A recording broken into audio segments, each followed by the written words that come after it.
Halo anak-anak kelas 5, bagaimana kabarnya? Alhamdulillah, di hari ini anak-anak semua masih diberi kesehatan. Jangan lupa anak-anak untuk selalu menjaga kesehatan dengan rajin mencuci tangan dengan sabun dan air mengalir. Kemudian menjaga jarak dan menggunakan masker. Karena apa?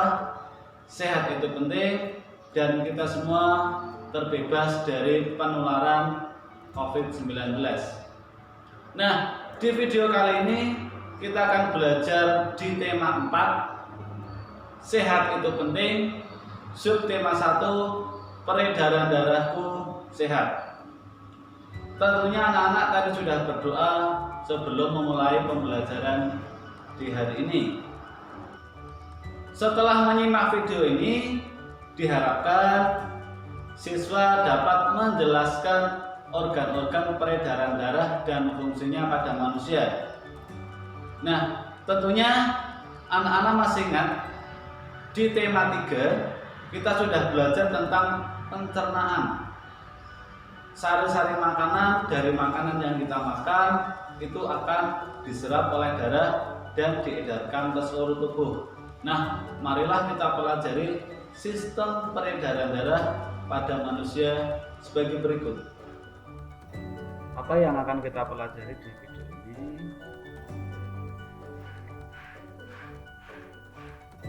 Peredaran darah itu apa? Kemudian organ-organ peredaran darah dan sistem peredaran darah kecil dan sistem peredaran darah besar.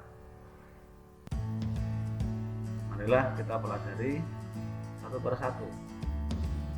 Sistem peredaran darah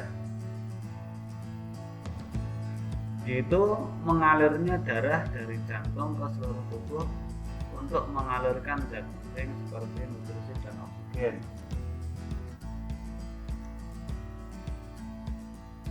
Sistem peredaran darah pada manusia adalah peredaran darah tertutup, yaitu darah mengalir dari dalam pembuluh darah yang saling berhubungan. Selain itu, sistem peredaran darah pada manusia adalah peredaran darah ganda, yaitu darah mengalir ke seluruh tubuh dengan melewati jantung sebanyak 2 kali. Nah, organ peredaran darah itu ada apa saja? Yang pertama adalah jantung.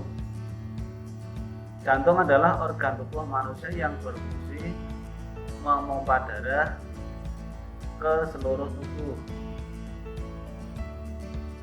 Jantung memompa darah dengan cara berkontraksi dan berelaksasi secara bergantian, sehingga jantung berdenyut, mengembang dan mengempis.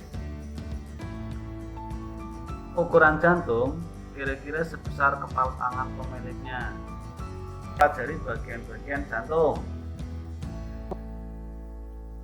Jantung terdiri atas 4 ruang, yaitu serambi kanan, serambi kiri, bilik kanan, bilik kiri, dan juga memiliki 4 katup.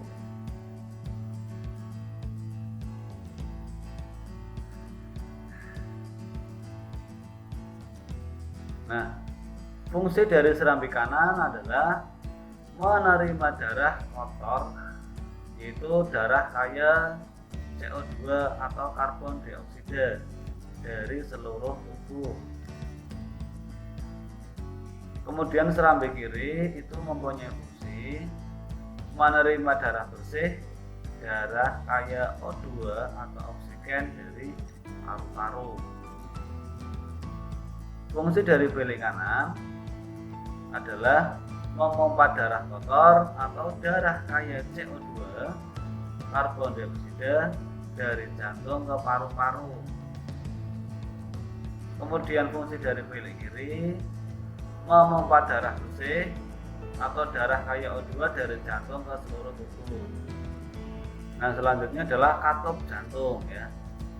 Apa fungsinya?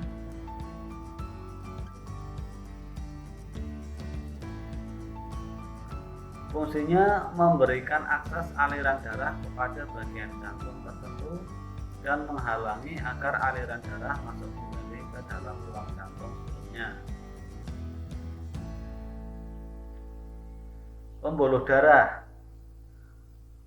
Pembuluh darah merupakan saluran tempat mengalirnya darah dari jantung ke seluruh tubuh dan dari seluruh tubuh kembali ke jantung.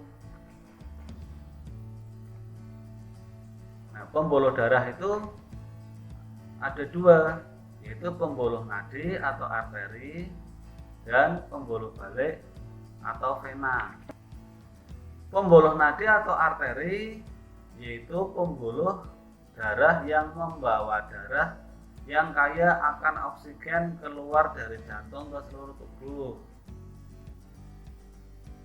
Pembuluh balik atau vena yaitu pembuluh darah yang membawa darah yang kaya akan karbon dioksida dari seluruh tubuh ke jantung. Pembuluh nadi yang paling besar disebut aorta. Pembuluh nadi dan pembuluh balik bercabang-cabang. Ujung cabang pembuluh terkecil disebut pembuluh kapiler. Pembuluh kapiler sangat halus, berdinding tipis dan berpori. Pada pembuluh kapiler terjadi pertukaran oksigen dan karbon dioksida. Nah, tahukah anak-anak bahwa panjang seluruh pembuluh darah manusia jika dihubungkan dari satu ujung ke ujung yang lain dapat mencapai sekitar 160.000 km.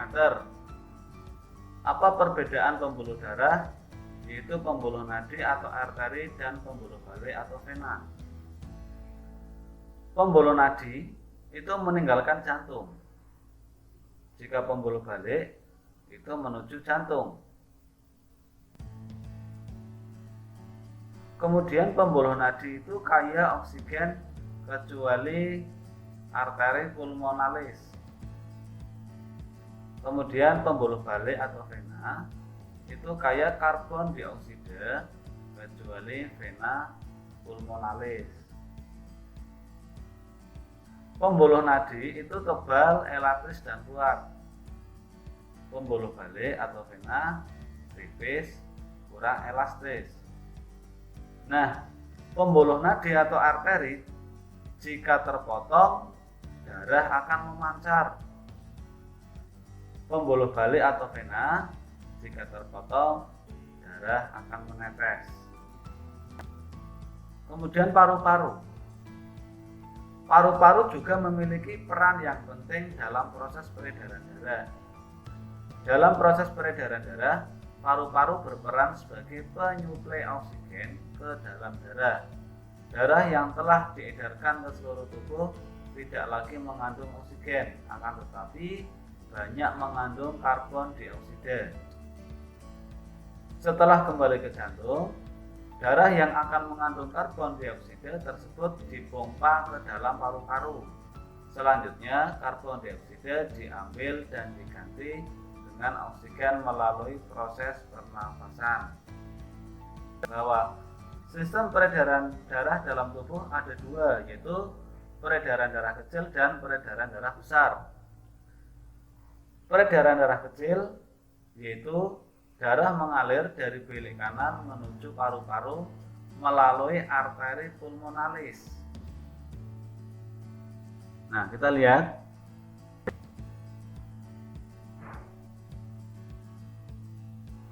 Darah mengalir dari bilik kanan menuju ke paru-paru melalui arteri pulmonalis.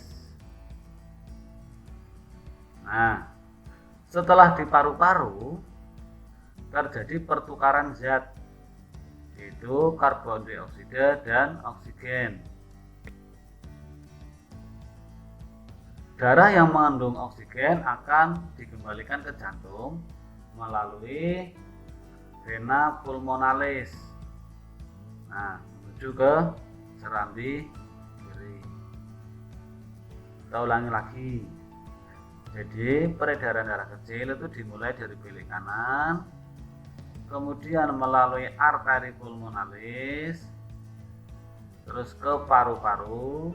Di dalam paru-paru terjadi pertukaran, yaitu karbon dioksida dan oksigen.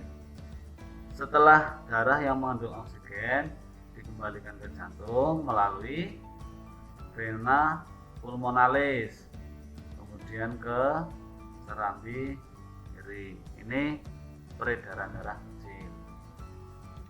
Kemudian peredaran darah besar. Sistem peredaran darah besar yaitu darah yang banyak mengandung oksigen atau O2 mengalir dari bilik kiri jantung ke seluruh tubuh kecuali paru-paru melalui arteri besar atau aorta.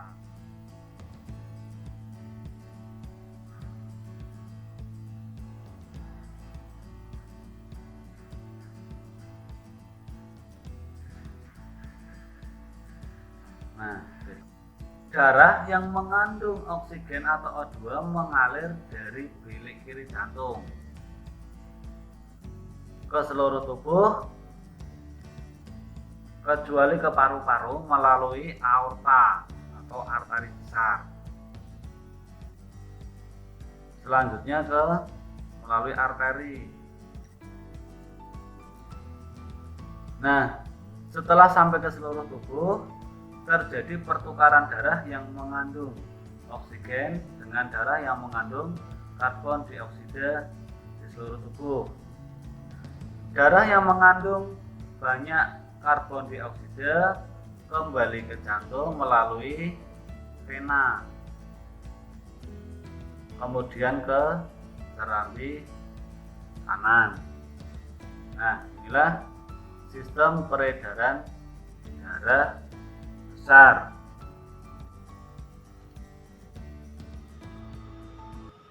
Nah, bagaimana anak-anak pembelajarannya?